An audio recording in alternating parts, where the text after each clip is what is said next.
भगवान भोलेनाथ स्वीकार कइना भवन बनवावे के। विश्वकर्मा भगवान के बोले ना आके विश्वकर्मा भगवान हाथ जोड़ के कहला साहब क्यों बुलाया गया। तो भगवान भोलेनाथ कहला विराम में तरज लाग गई। कैसे मास्टर?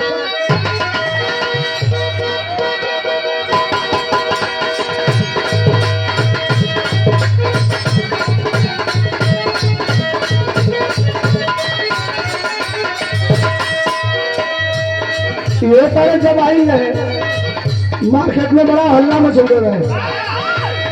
हो गोरी राती का, हो गोरी राती का, हो गोरी राती का खेल लुहा पवन खेल अभी न महके करुआ तेल।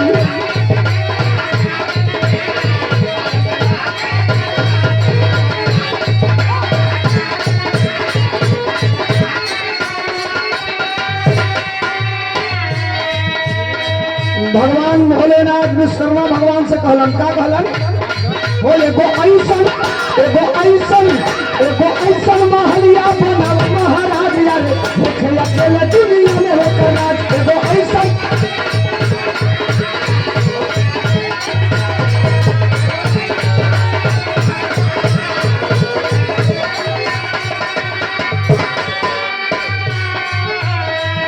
अरे जैसन महल वैसन सिलवटिया लोढ़ा।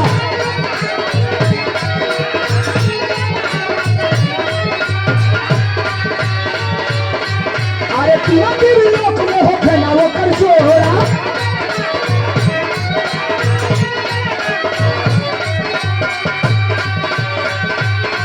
बनके रहे धरा पर अकेले सर ताज यारे देखे अकेले दुनिया में होकर राज।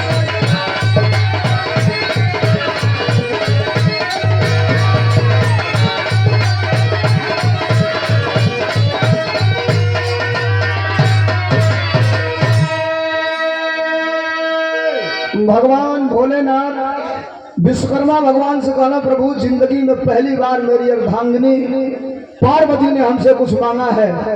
एक सुंदर भवन बनवाना है। अब भवन ऐसा होके कि तीनों त्रिलोक 14 भुवन में कहीं वैसा भवन न होके।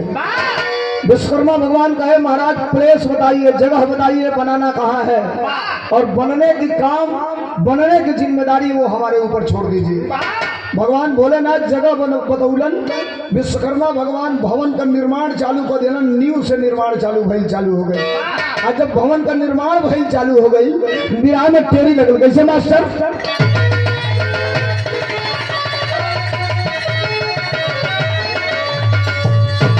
कारीगरिया विश्वकर्मा का हो गई। हाँ कारीगरिया विश्वकर्मा कारीगरिया विश्वकर्मा का हो गई। सोनवे चौखट के वार सोनवे का नगरिया।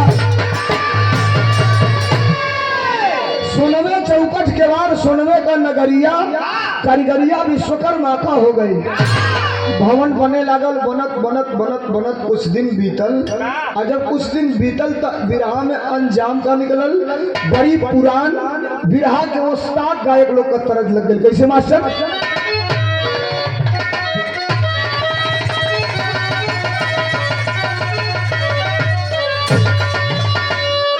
देखा बनारस से आई नहीं कभी जी डोरा मुंह होने कले आप कभी हैं आप कुछ नहीं है। पहले बनारस में अपन कभी राग आवे जाई ना तो लोग कहे कि ये धरती पर रामदेव बुल्लू केहू पैदा ना हो।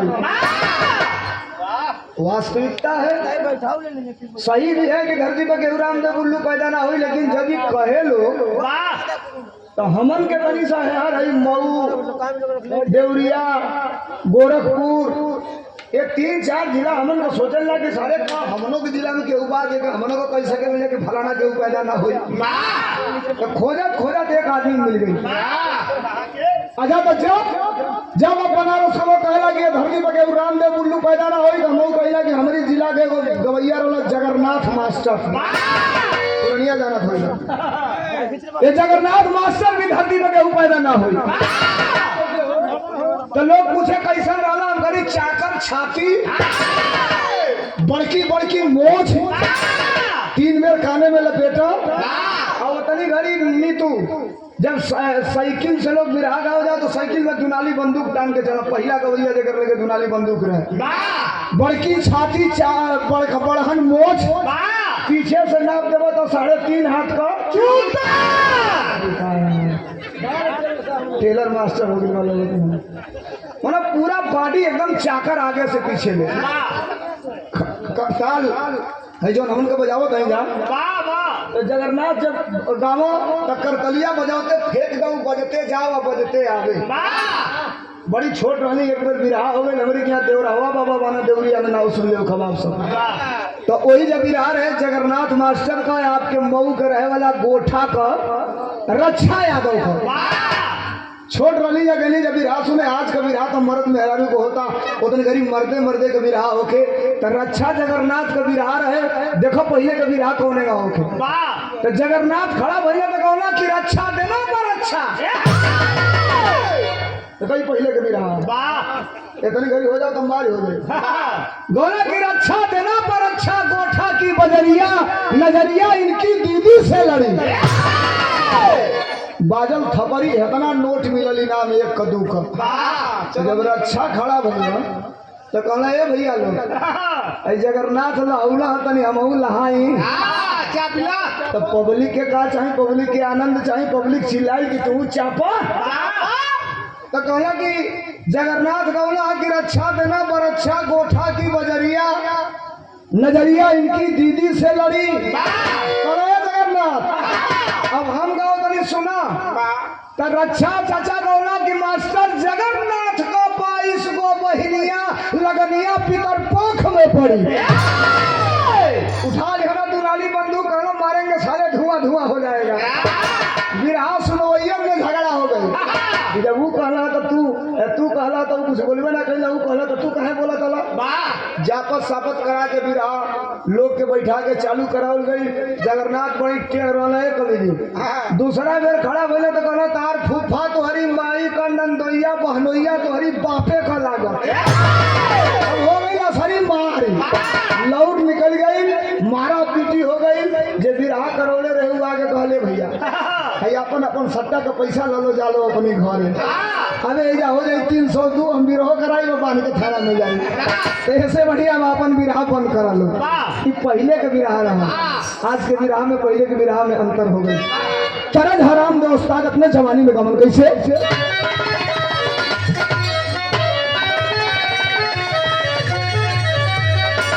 तरज हक गोरिया अरे गोरिया मुश्किल है जीना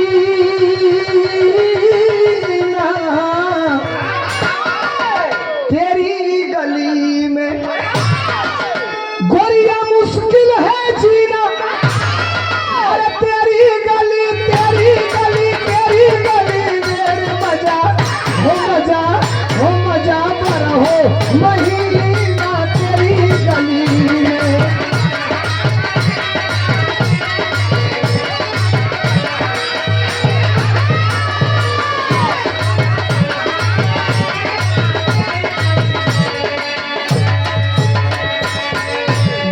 अंतिम दौर में आप हैं समय बीतल विश्वकर्मा भगवान भवन बनवावे लगलन आप बनवावत अंजाम का निकलल के पीतल परस कई महीना महल बनल बा।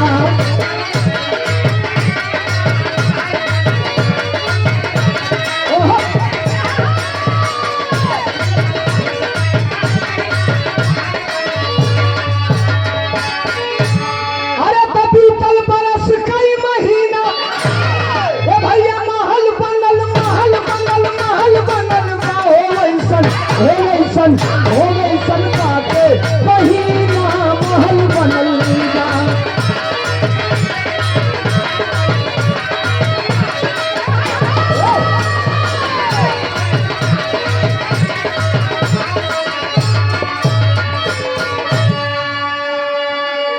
विश्वकर्मा भगवान स्वर्ण जड़ित भवन बना करके सोने का भवन बनाई करके तैयार करके अइला भगवान भोलेनाथ के दरवाजे पर आई के कहना प्रभु आपके आदेशानुसार सुंदर भवन बना करके आपके बीच में आया हूँ।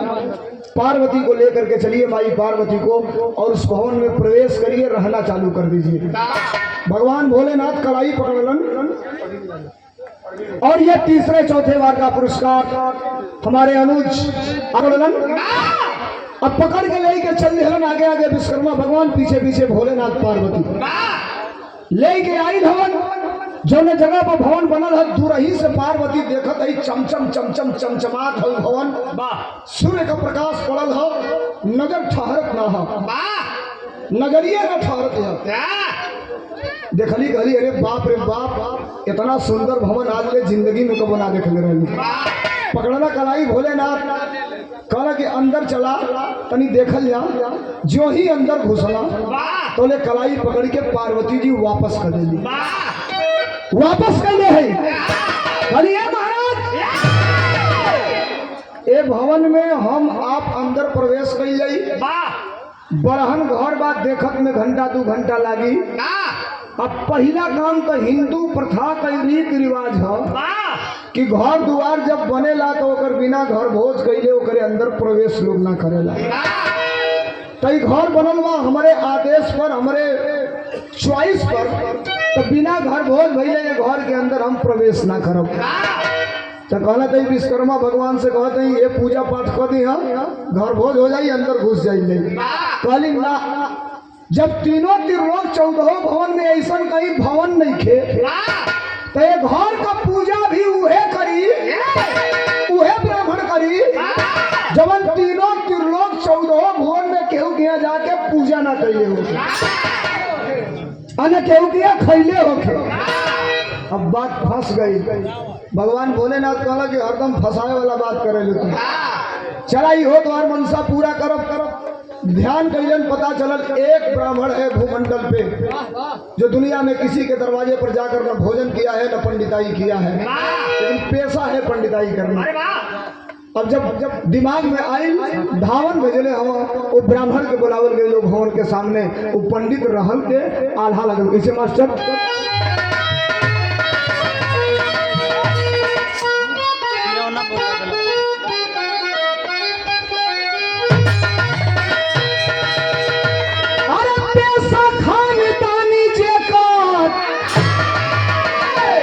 ए भैया रहल पंडित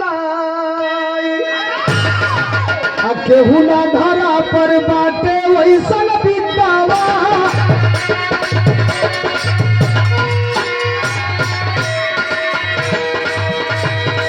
ए भैया केहू ना धरा पर बाटे वैसन बितावा।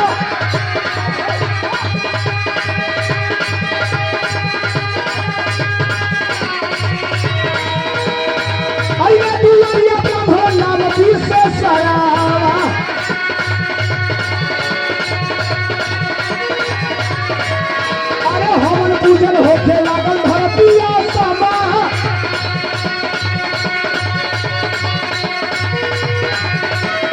पूजा खत्म भइल बोली महारानिया।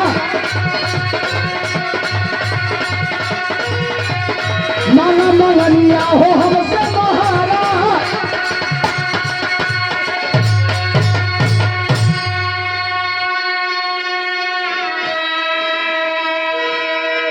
महान प्रकांड विद्वान जो ब्राह्मण आया, उस ब्राह्मण का नाम था विशेषरवा। और ये विशेषरवा था कौन? भूमंडल पर सबसे ज्ञानी, सबसे ज्यादा जानकार और सबसे ज्यादा ईमानदार ब्राह्मण की अगर भूमिका कोई अदा किया तो उस पंडित का नाम था महाज्ञानी रावण। उस रावण का बाप था जिसका नाम विशेषरवा बताया गया। विशेषरवा आई है दरवाजे पर। भगवान भोलेनाथ के आदेश पर हवन कुंड तैयार किया गया। पूजा पाठ करके उस घर का गृह प्रवेश कर रहा है, हवन में आहुति दिला रहा है। हवन पूजा भई, उसके बाद विशेषरवा कलश की दोनों पति और पत्नी गांठ बांधिए और घर के अंदर प्रवेश करिए। चौखट पे जो कलशा रखा गया है उस कलशा को दाहिने पैर के अंगूठे से टच करिएगा, घर के अंदर के तरफ गिरेगा और दोनों पति पत्नी घर के अंदर प्रवेश कर जाएंगे। शुभ मुहूर्त है, कुछ ही समय बचा है, कुछ ही घड़ी बची है। दोनों पति और पत्नी उठे। पार्वती जी ये फेरने वाली की गठिया बन्हाई के के में बन्हाई। अपन साड़ी का आंचल खूंट एक और निकाल ले ली। कपड़ा पहले रहता तब न कुर्ता में बन्हाई था, चाहे गमछी धोती रही तो में बन्हाई। ताकत अली बांधी तो के में बांधे के ये शुभ हमें कुछ दक्षिणों चाहे तो कुछ द्रव्य में धैली आ ताकत है बोलिया संदर के छलवा ऐसे खिंचली की कोनवा में बांधी तो खिंचली खिंचते सरल नीचे बोले ना हम ठौला खाली आली कोनो में के ढकला तो बड़ा गड़ा ई का कहलू त गांठ बांधे के सीधा कहले तो कोनो जरूरी बा बांधल है ऊपर से खोसिए देले रहतु तब वो काम चली गेले। मनो कैसो कैसो बन्हाई। अपन हिले के बाद पति और पत्नी कलाई पकड़े हैं, दाहिने पैर के अंगूठे से टच किए हैं। तब तक पार्वती फिर सवाल कर दी कि प्रभु हम लोग घर के अंदर चले जाएंगे, जिस ब्राह्मण ने आके पूजन करवाया वो दरवाजे के बाहर रहेगा। 1 घंटा हम लोग अंदर रहेंगे कि 2 घंटा रहेंगे कोई गारंटी नहीं है। बिना दक्षिणा दिए इस ब्राह्मण को हम घर के अंदर प्रवेश नहीं करूंगे। करो देखा दिमाग अब तुहार गड़बड़ाता। जलन भाई जल्दी घर के अंदर प्रवेश करो, दक्षिणा का छोड़ा हम फरिया लेंगे पंडित जी से बाद में कबो दे ले दे। कली ना प्रभु तुम्हारे ऐसा आदमी बाद में दे एकर कोनो गारंटी नहीं है। कहो तू चाहत का बोलो तो अली वो पंडित के लगे बीसे सरवा के लगे आ कहली महाराज बड़ा बढ़िया पूजा पाठ करौला, ये बदले में कुछ मांगल चाहत हो खत्म मांग ला। 85 वर्ष का पुरनिया रावण का बाप बीसे सरवा ऐसे निहुरल है। जब कहली कि कुछ मांग ला तो तनी से टाइट भइल कहल से महाराज हम पूजा करा देली, ये बड़हन चीज बा, लेन देन का बात ना होके रउरा घर के अंदर जाई, हम संतुष्ट वाली की भोलेनाथ का पूजा करूंगी। अब बात प्रतिष्ठा की आ गई। कभी कभी ये होता है कि आप किसी से कहते हैं मांग, जौन मांगबे वो दे दे, और कहे कि ना हमके चाहबे ना करी, तो कभी कभी गलानी होती है अपने आप। अब पार्वती कही कि आप समझ नहीं पा रहे हैं किसके दरवाजे पर आए हैं, मांग लीजिए, जो मांगोगे वो अभी मिलेगा। कलश तो ठीक बा, जिंदगी में आज लेके उसे मंगल ही नहीं थी। और जब कहो तो मांगे के तो तू कहबू तो ना मांगा, और बुढ़ऊ से कहो कि वो कहो यस, जब वो हाँ कही तब मांगो। अब पार्वती जी गईली भोलेनाथ के लगे तनी सा चिकोटली आ चिकोट के कहली कि ये महाराज ऊ मांगे के कहत हुआ रउरा हाँ कहीं जल्दी हाँ कहीं वो मांगे हम मांग लिया तो दिया जाई, दे के अंदर चल जाई। पार्वती जी काने में कहना सुना, आदमी चिन्हल तुहार काम नहीं के चिन्हत हम बनी वो के तो लेन देन का बात छोड़ा, घाटा में पड़ जाएगी, वो 2 मिनट में दिमाग थोड़ा ठीक हो जाएगी। ये छोड़ा चला अंदर हमने के घुसे के मौज ले लिया नया हवा महल का। कली ना बात जबान से निकल गई है, इस ब्राह्मण को बिना दक्षिणा दिए हम नहीं जाएंगे। कहना तो देखा आनी मानी दोस्त मांगे के तो कह दे जौन मांगी तो देवे के पड़ी, बाद में हमके मत दोष दिया। कली भाई आप केवल हाँ कहिए। भगवान भोलेनाथ कहलन मांग ला महाराज, जौन मांगे के बाद मांगा। जो कहलम मांग ला तो रावण का बाप ऐसे खड़ा भइल, हाथ जोड़लस जैसे एहर मुंह है भोलेनाथ पार्वती का, तो वो अपन मुंह एहर कैलस आ कहलस हे प्रभु मांगत है हाँ कहबा तो यू टर्न ले तो ऐसे ले, आ जो कहबा नहीं तो यही जैसे अपने घरे चल जाएगी। पार्वती जी भुनरात है कि का मांगी, एक बुझाते नहीं कि भोलेनाथ के यहाँ आइल बनी, जे जौन मांगेला उ मिल जाला, एक हल्लुक बुझाता हमनी के। भोलेनाथ का मांगा भैया, भगवान भोलेनाथ माई पार्वती से रावण का बाप विश्वकर्मा मंगलस का विराह का अंतिम लाइन है खड़ी लगन।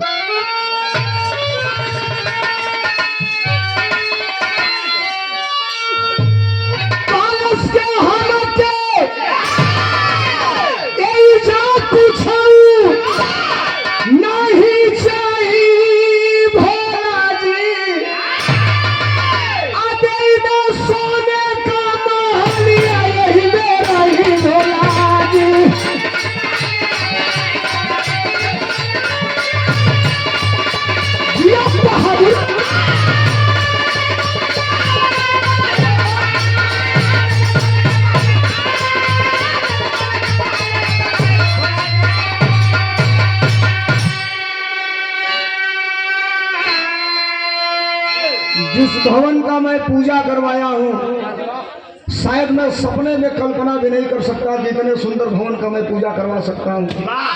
मेरे नजर में धस गई है ये महल।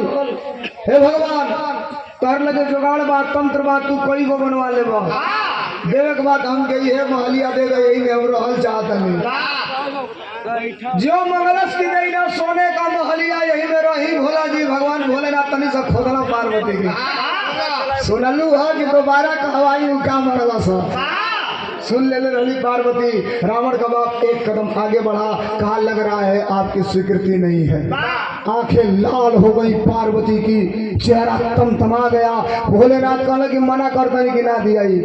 कड़ाई पकड़ के दबौली कस के कहली सुनिए महाराज, मुंह से निकली बात, मुंह से निकली बात अगर जो हो गई मेरी खाली, फिर ना मेरे कर पे अरे कोई आएगा सवाली।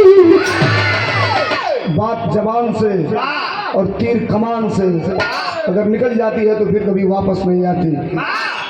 दे दा भोलेनाथ कहला चल को ठहरा हो गई में आज से तोड़ कहला कहो तो दूसर बनवाई। कल कहे के दूसर बनवाई, पहाड़े में बढ़िया बा, हवा बेयार बढ़िया लगेला हमें तो हमने रहत रहता हूँ सा जाए कौन और से खिड़की दरवाजा हुई कि ना है।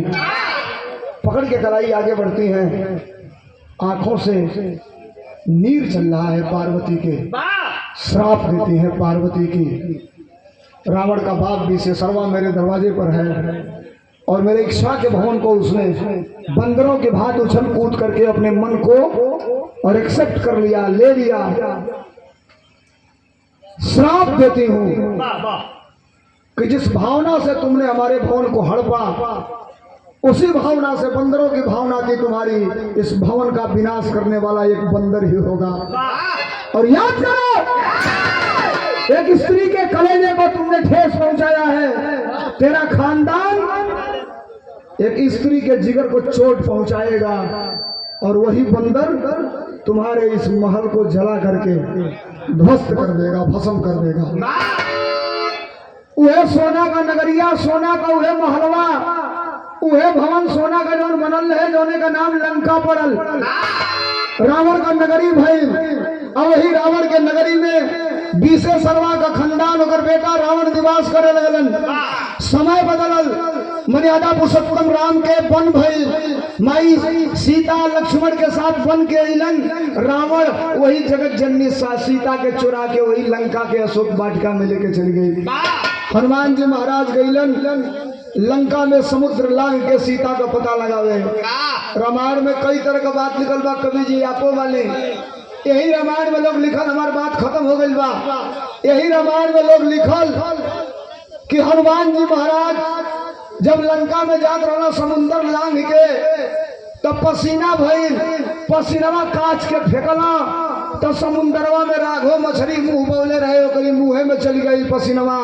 आज जब पसीनवा मुँहे में गई तो करीब पेट से एगो बेटा पैदा भइल, जेकर नाम मकर ध्वज बतावल गई।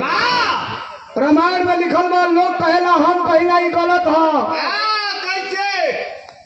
रामायण कहेला कि मुँहे में पसीना गई तो बेटा पैदा हो गई।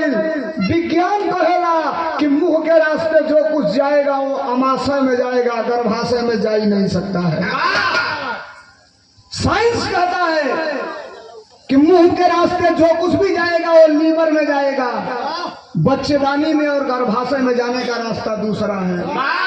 मुंह के रास्ते जा ही नहीं सकता। दाल भात रोटी तरकारी हमने का खाली जाता लीवर में जाला, और लीवर में से पानी छन के बाथरूम बन जाला, और जब अनाज का टुकड़ा रहेला वो टॉयलेट बन के मल द्वार से बाहर निकल जाला।